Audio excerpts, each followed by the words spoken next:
So in chapter 2 of the Bhagavad Gita, we explored last time how Krishna begins to inspire Arjuna and share the truths about the essential nature of ourself and of life. Very lofty. Around the midway point, from chapter 2, verse 39 onward, Krishna begins to shift the dialogue. And he begins to talk about freedom from fear through wisdom-driven action and the role of action in how we tangibly find our freedom.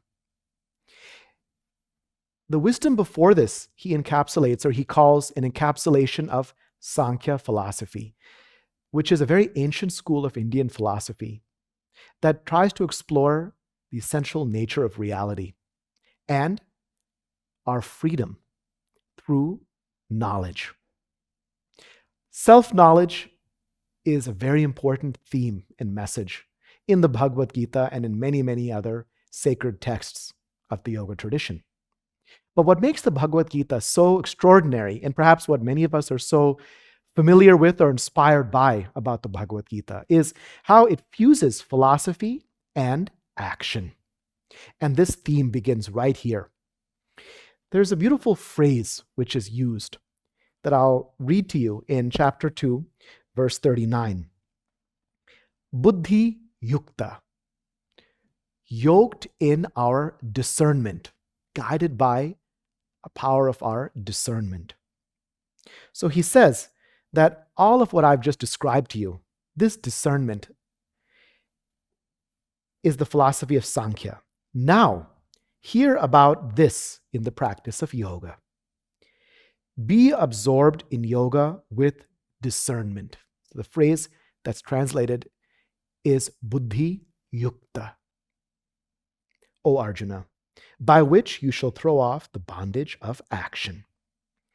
So it begins to help us understand that our freedom emerges as our actions are driven from a place of wisdom. When our buddhi, that faculty of inner discernment, is more and more awakened and guides our action. This theme then is continued throughout the rest of chapter 2, chapter 3, and beyond. It's one of the quintessential messages of the Bhagavad Gita, the role of karma yoga, our action wisely guided by our buddhi, discernment. In verses 40 and 41, it continues. And here it talks about an extraordinary conclusion that the great masters have come to. Freedom from fear is the gift, the lasting gift of the experience of our inner discernment. Knowledge lights the way.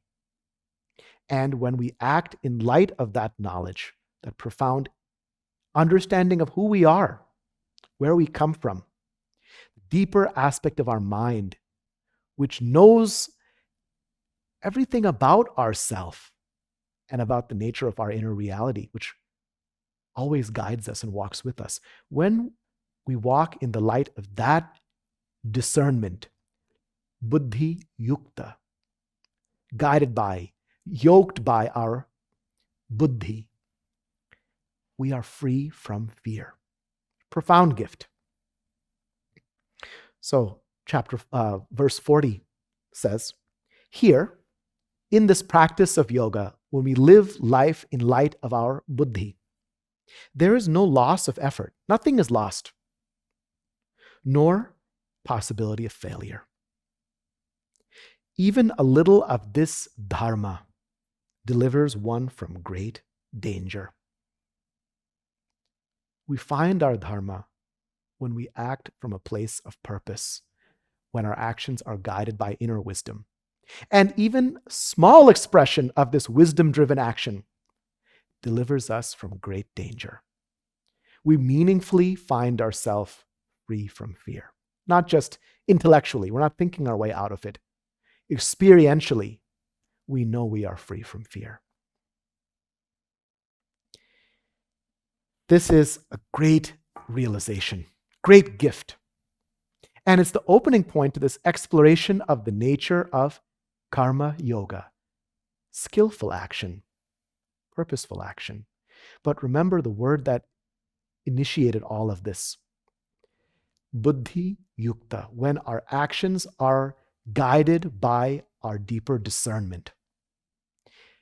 We're able to find a profound power within ourselves that guides our life and that grants us a meaningful freedom from fear.